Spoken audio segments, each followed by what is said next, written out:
What's up, guys? Back with another video. Let's talk about money. Money rules the world. Software engineering is kind of hand in hand with high-paying careers. I can going to talk about how to look for good ranges for software engineering in your area, my progression as a software engineer so far, in my monetary where I started and where I am currently, and kind of just good ways to view it, right? So I think the biggest thing first is you need to kind of just know general spots to look out for your money, right? And how you want to go about handling your money. Because the first time that you start a job and you start interviewing with companies, that's the most important thing for career progression on the money wise, right? So when you interview and they ask, what's your magical number for salary, right? You should know. You should know, you should know, you should know. Because that pay band that company has is probably pretty big, and your experience and your skill set and your area all determine that number. Typically, the bigger a company is, the more easy it is to find that pay band, but you can just kind of know generally based on what area you're located within the United States or the world if you're somewhere else. And I'm sure there's other tools, but I can only really go off of what I use.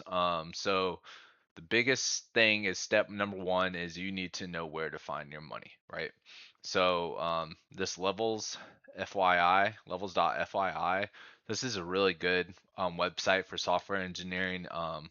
And kind of related jobs like product manager and those type of things. But you can basically come here, and these are like data points for people um, where they get hired, their experience level, and stuff like that, right? So, and it'll kind of tell you, um, certain things about like where you live. So, like, for example, Dallas, right?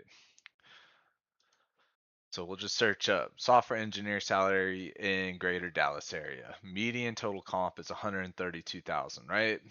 And it kind of goes down here and it just points that this is the median, and you start getting up here the less and less. But there's people that have these data points of 46 in this range, right? Um, and you usually have to do all this. Let's see. Remind me later. I've done this. But basically, you can kind of come down here and search, and it'll tell you like these people, 9 hours ago, this guy got hired or this girl got hired, four motors, total years experience, 7, 4 years at the company, base salary, 160. The stocks that they're going to get, 15. Bonus, their yearly bonus, right, is 25. Or say you want to go to a big company, like I said, big companies are always better to search around for if it'll go. um and like I said, so like for example, Walmart, right? This is a giant company. Software engineering, product manager, data scientist, product designer, and business analyst, software engineering manager, so on and so forth. Like I said, this website is pretty good mostly for software engineering, but maybe if you're like in a tech related field, you can kind of come here and look around. But we'll just look at software engineering, and then they have all the levels right at this. So you got software engineer 2, which is their entry level, 3, senior, staff, principal, distinguished. And the higher it gets, the less information you're getting because there's less of these roles and less people filling them out. But we'll just look at, for example, software engineer 3, like someone that's been doing it a couple of years, right? So you go down here, um, and like I said, you kind of just go and find your area, right? So you can kind of tell, like, like say you have 5 years, right? 5 years total experience, 6 years, 2 years, 9 years, 3 years, 11, 1, 5, 5. Like this might be a good oh, role for you, right? Or you can kind of come back here and go to senior software engineer. So like if you were getting like an interview with Walmart, like you could come here and kind of see, hey, where should I be fitting? See, there's 5 years on a senior engineer, right? So you might be, if you want to be a software engineer 3 or a senior, but the senior is going to have the higher pay band.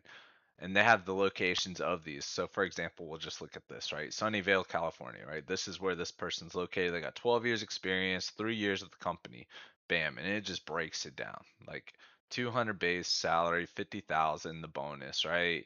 Years at company, years at that level, right? Um, and then we'll go to like Bentonville, Arkansas, right? That's kind of where the HQ is, right? So senior, so you're probably gonna get less money than if you worked at California. See what I'm saying? It kind of is where you're located too. 119,000 base and 50,000 bonus, right? So it really just depends kind of where you're at. And this is kind of gives you a good range and you can kind of line up your experience to that because this is pretty much telling you the analytics and the data, these pay bands in this area at that level and that experience.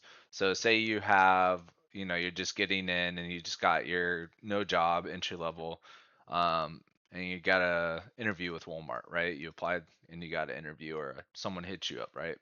And you are, the roles in Sunnyvale, right? So 0 years, zero experience at all, API development backend. This kind of gives you a lot. This person, 108,000, NA, not available, right? Or say you live in San Francisco. I don't know why this person's taking this job, but these are like entry level jobs for a couple years, but San Francisco, right? 1 year experience, 0 years at the company, 130K. And you can kind of just go through and figure it out. Bentonville, right? 85,000. It's in Arkansas, so you're going to get less money probably than California.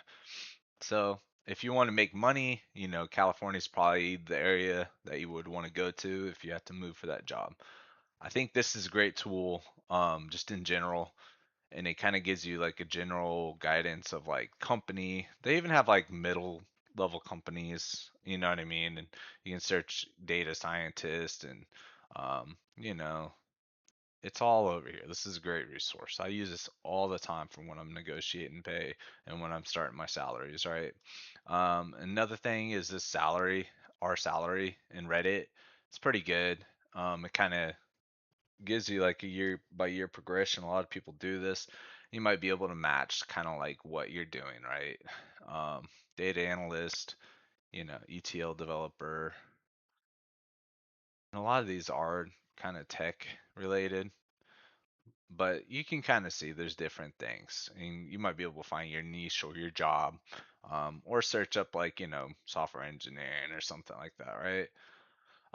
Let's see. So I think the next thing is so like for example, Glassdoor. These kind of all want a little bit of like data like from you when you sign up for these, right? So you can kind of come in here. I'm gonna have to edit this out.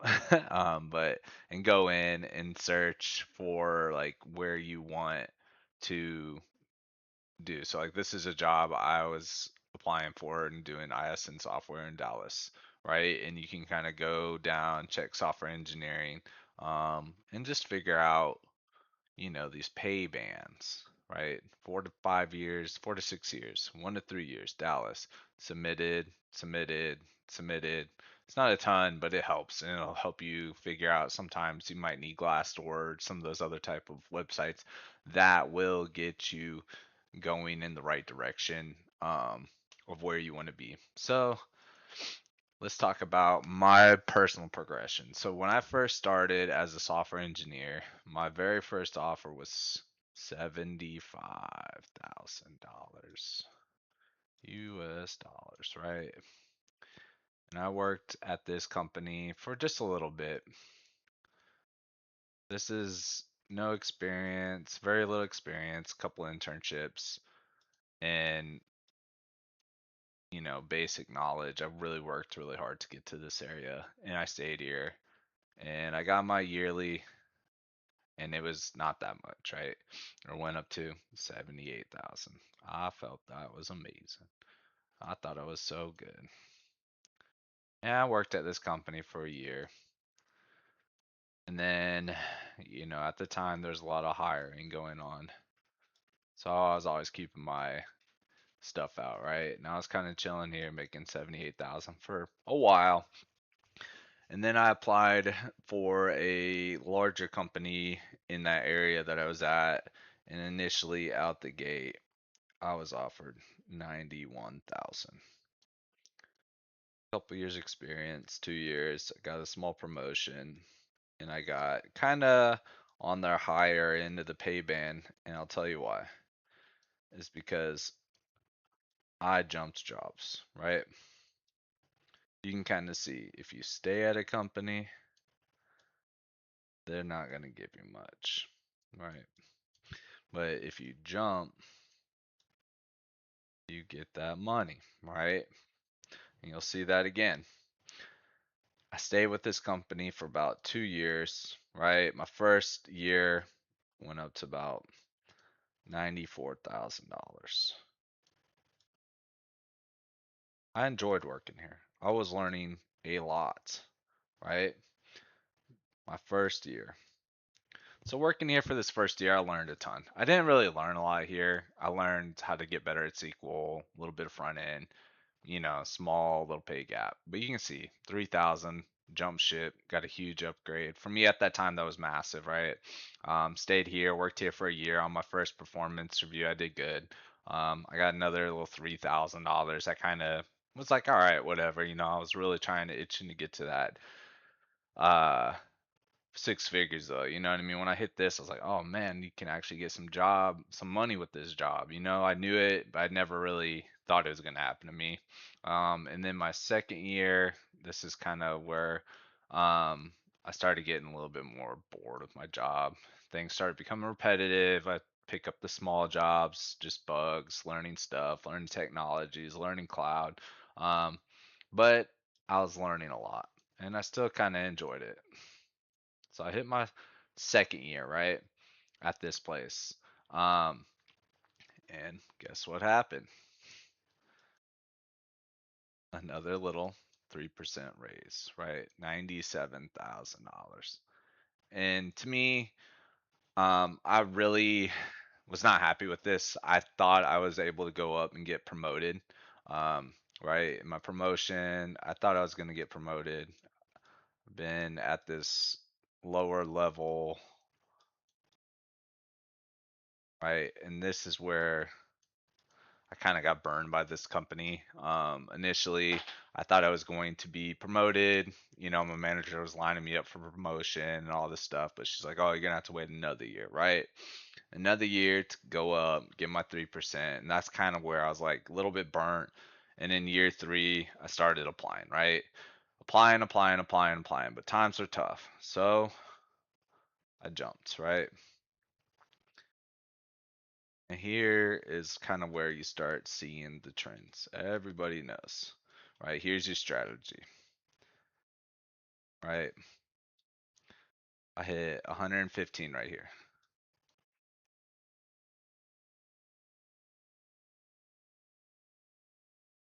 right? But you see, the thing is when you work at a place, they're going to give you this initial small bonus 3 year, right? And then you jump and you get a massive increase. You stay, you get a small bump. You stay, you get a small bump. You jump, you get a large bump, right? This is kind of going to be more the realistic view, I think, for software engineering salaries or salaries in general for any job is to get that promotion without waiting that year, right? Get that promotion to possibly get this kind of income. You gotta jump. It's unfortunate, right? You gotta jump. So, and then you would stay here for a year, right? Like I stayed at this company. I only stayed at this company for 7 months, and it was miserable. I hated working here, right? So I quit this job. The pay was amazing for me and my family. I felt it was really good, but I only could handle 7 months. I had the worst manager. This is another thing. So I was just learning more technologies and kind of using this as a learning to get by, right? So around 4 or 5 months, I just applied hardcore. And my thing is I'm just gonna quit. I didn't want to keep going, right? So I jumped from this basically into this next position, and I was like, yo, I'll take whatever lateral, basically. And I think I kind of messed up in this because I was so hating this area that I was like to the recruiter, I was like, I'll just take whatever, right? So they gave me 120. And I'm thankful. This is a lot of money. But I feel like where I was at this time in my headspace, I was depressed. I wanted out of here. But jumping, I still got a $5,000 raise, right? That's amazing for anybody. I think as a software engineer, and not to complain, but I really feel like I screwed myself because I feel like I could have got more because I've been building years and years and years of this experience. But even the 7 months of experience at this company and me learning what I hated and me learning how to work under all that stress and everything made me a better developer. And that's super valuable when you become a senior level, right? And I even got a promotion through this to senior. This is kind of where I started going from a mid level into my senior levels, right? And that 120, I did a little bit of research, like I was talking about with like Glassdoor and Indeed and levels on this company, and I feel like I probably could have got 130 if I negotiated, but I had to go. Um, so I was in a rush, but this only burnt me for a little bit. It didn't really burn me that bad because I was just happy to leave, and I was making more, and I got a promotion, which is pretty cool. But basically, you'll see, even just jumping constantly is how you get your money, right? You have to know your money and your value as that worker and at where your skill set is, right? You have to understand. And that's kind of where this is kind of going is you can stay at these jobs for as long as you want. You can stay, right? But if I stayed initially at this 75,000, right? I would be at 78, 81, 84, 87. I probably wouldn't have hit 100,000 by this marker. Like if I stayed with this company right here, I would not have even probably, it would have took me years just to get to this, right? It would have took years and years and years of effort and reviews and all this stuff to get to this point. That's what I'm saying. I think jumping is not the best and is contrary to what people believe and what they say, and they think loyalty will get them everything. But we know companies will not give you any loyalty at the end of the day. You just have to jump ship, right? You have to jump to get this type of money. To get this $20,000 raise, you got to jump ship. Even if you hate something, $5,000 raise, right?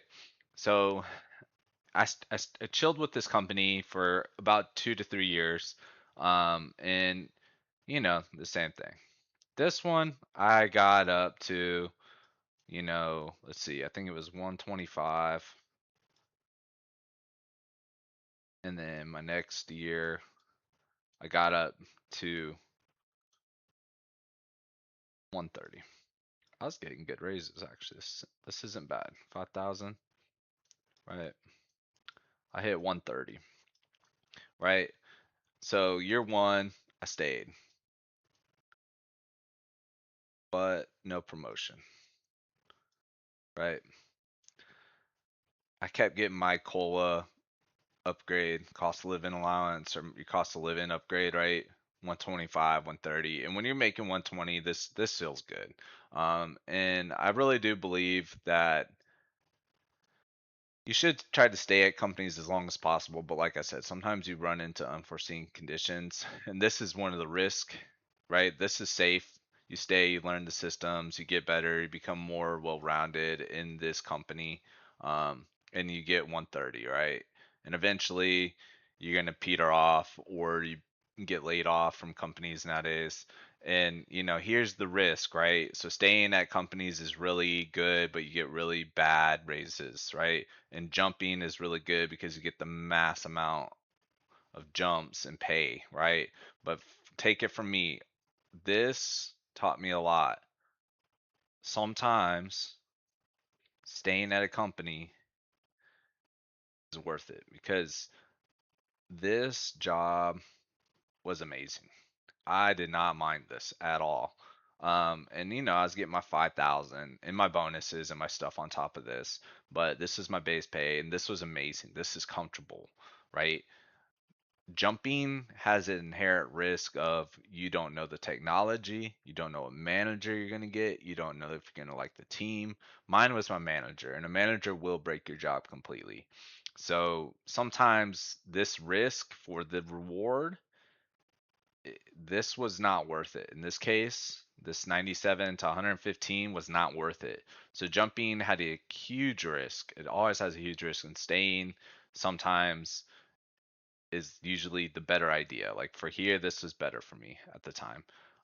But that inherent risk in getting punished for jumping led me into another great opportunity, another great job that I still love. And getting recognized year over year, getting my leave, getting a good boss, getting a great team, and those type of things. That jump had as much risk, but had a ton of reward. So the risk is huge when you jump, and the reward is initial. You get the pay bump as long as you understand how to negotiate your pay, like we were talking about, right?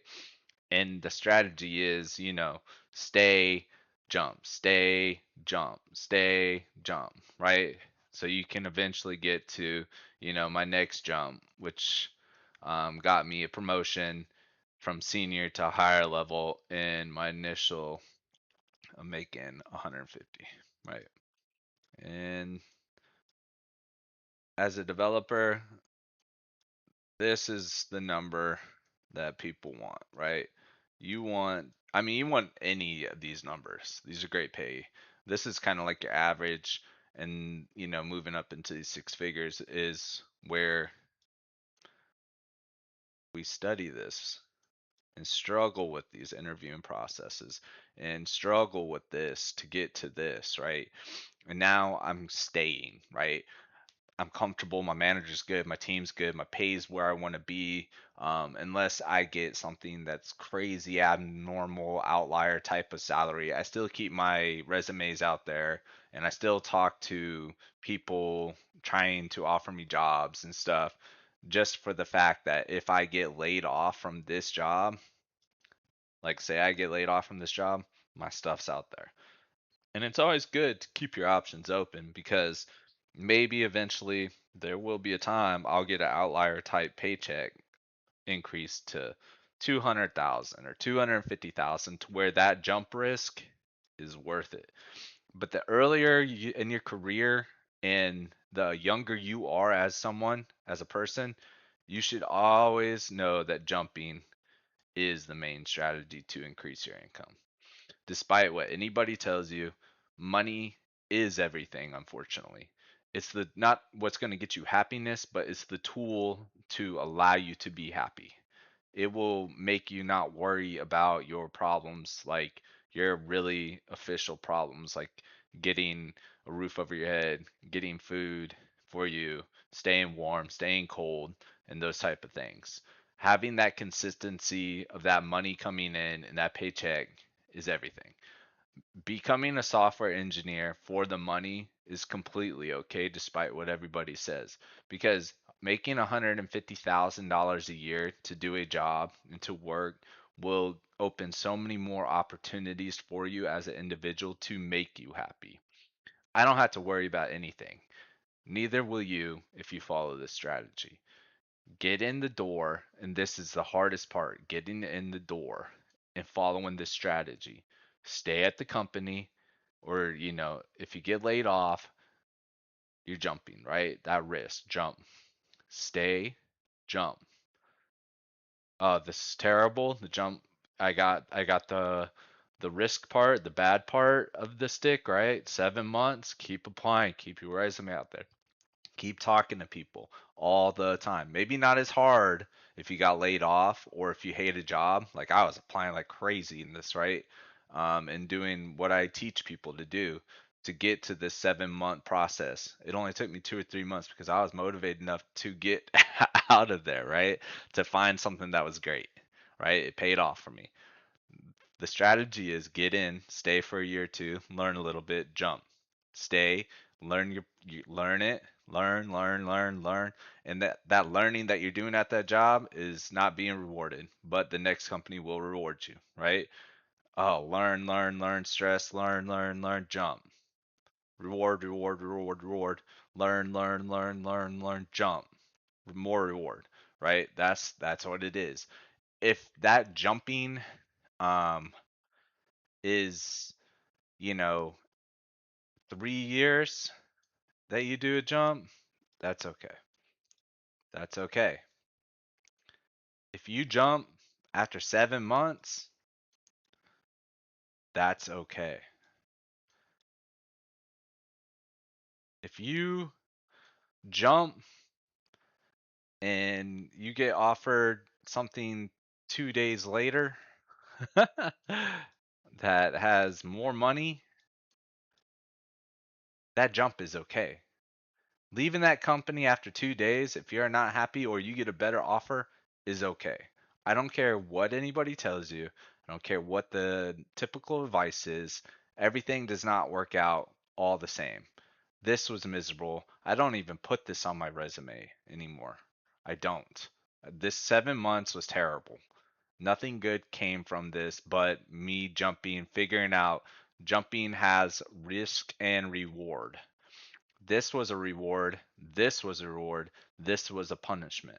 This was the risk. This is what I learned from this. I don't put this on here. Even though 7 months is a little longer than some, it was still failure, but it led me to greatness. It led me to where I'm super happy. I was super happy in this job, right? And I learned a lot and I made some great friends here. And I don't care, coworkers can be your friends if you want, but that's up to you. But jump how your life teaches you to jump. Your beat will not always be the same as my beat, right? This path will not be what follows yours. Yours might be I stay at this for 6 months, I stay at for 6 months, and I end my career at this company for the next 40 years. That might be what it is.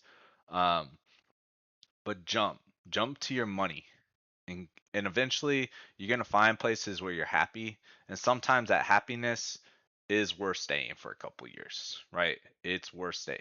It's okay to be loyal to a company relatively, but at the end of the day that company is not loyal to you, so you could get punished. There's punishment in jumping and there's punishment in staying, and I think we're learning that right now, right? Jumping is for the employee market and staying is what the employer likes, right? The employer market. It's harder to get jobs in these times, like currently 2026, but it was, employers did not like it 4 or 5 years ago, right? When everybody's jumping ship for higher income, right? Um, but you just kind of had to wing it, man. If you're miserable, leave. Just leave. Just leave. There's no. Sorry, might cut out. Just leave that company. Just leave them. Um, and always leave when you feel the time is right and is okay. Sometimes people that make your job worth it will they leave, and everybody surrounding you that you liked is gone. That's a good time to jump. Your managers that you loved is gone. It's a good time to jump. There's usually times that are good to jump. Don't ever feel bad about how long you spend at a company. If you can stay at a company for 40 years and get good raises the entire time, that's awesome. Cool. It's not the same for everybody. Um, so let's see. We talked about my journey kind of through salary, right? Um, Promotion. The fastest way to get promoted is not to stay at a company, it's to jump, right? Like I said, I get promoted from jumping, right? And my pay increases come from being jumping. Um, you know your salary, because they have pay bands for every level of software engineering, up to principal. Let's think Google. We'll just search Google, right? This is just, you know, oh, there's salaries. There we go. Let's go to software engineer. You know what I mean? There's the bigger the company, the better you are. The bigger the company, the better you are. Like, as far as knowledge and where you're not shooting yourself in the foot when you go to negotiate your pay. And the biggest thing that I can leave off on is when you're interviewing and they ask you where you are, ask for a high number. It's okay. Do not ask for a low number. If the pay band that you figured out is, we'll just say software engineer 3, right? If you made it this far, this is the biggest tip. This is the biggest golden nugget. 3, you got 168 and 210, right? So you got 100, we'll say it's 160 to 210, right? And that's the pay band that you've kind of figured out for this level in whatever area, right? Ask for 210. Just ask for 210. Just ask. You got to be able to negotiate because they want 160. They're asking you for 160 out of the gate. They're lowballing you. They might even be lower than that, so they can sit you and give you these small raises because they want you to stay at their company and they have control of you. Ask for 210. Just ask for the maximum. It doesn't matter, and you got to make yourself worth that money, and that's where your work comes in. But ask, because even if you meet in the middle at whatever 180 or 185, you're making 25 more K than they wanted to pay you a year. That initial negotiation of money is the biggest way for you to make your money. Jumping, be willing to jump companies is rule number one. Rule number two is you have to negotiate. You have to negotiate. You have to say something, because when you get into this process, right? You like when you're getting through these type of staying years, you're not gonna. This is not where you're making your money. This is where you make your consistency, but this is not. This is where you build your foundation. This is not when you build that next floor of income, that next level of income. This is the negotiation, right? So like I said, I jumped here and I only made 5K more. That was kind of a mistake. I probably should have asked for 130 and then I probably would have been 130, 140, right? You know what I'm saying? So this, I kind of like shot myself in the foot for a couple years. You have to negotiate. If you do not negotiate, it's harder to ask for more money here than it is to ask for more money when you're jumping, because you're here, you're making your money, be greedy. This is the time of greed. This is a risk and reward. Jumping is the risk and the reward time. You are risking it by jumping, but you will be rewarded for how greedy you get right here. This is everything. This jump is everything. Jumping, asking for promotions, asking, negotiating, PTO, and those type of things. Like this is where it is. This is the big skill set. This is how you're gonna get rich. This is how you're gonna make your money. This is your baseline now. This learning this skill set and interviewing is everything. Everything. Getting your resume seen, getting the recruiters hitting you up, getting that pay bump, knowing your value as a developer, knowing your value as a worker, knowing how much they're paying, and asking for that maximum, that 160. You know what I'm saying? Because they want to give you 135 or whatever, right? We want 160. So if you do stay, you're not shooting yourself in the foot, right? That's what I learned. This is everything. The jump is everything. Negotiation is everything. This is the time to ask for everything because you have a job. I guess it makes more sense to say when you have a job, you're already kind of locked in a good routine, and you're jumping and you're risking your good routine for more reward. If you don't have a job, then obviously get whatever you can, and then strategy starts coming into place, right? Then the strategy comes into place. But if you do not have a job, just get in the door. Just get in. It doesn't matter if it's 45K. If you got to get 45,000 to get in that door, that's fine, because you're going to keep looking for a job, and when you jump from this, we're going to get you to 91 or whatever it is, whatever company it is. You got to risk it. When you're risking it all, you got to do it you got to make sure that reward is worth it. Right? This reward was not worth it. This reward was get me the heck out. But that's just a general strategy of how to find your worth as a value to companies as a developer, right? Um, just these little bits. You have to put in the effort if you apply for these things, and how to negotiating those times between companies is a lot easier than negotiating between your boss and you. Your boss is not going to give you a raise, and just follow the strategy. This is a simple strategy. The jump is everything. Jump when you need to jump. Jump when you need to jump, but make sure that jump is worth it, because it's not all the time do you get to go back to that company, right? So, yeah, I hope you guys enjoyed it. That's a long talk about money. I just want you guys to be millionaires, all right? And this is how we do it in corporate. So here's your strategy. Remember it. Remember what I said. Play it back. Do what you got to do. Love you guys.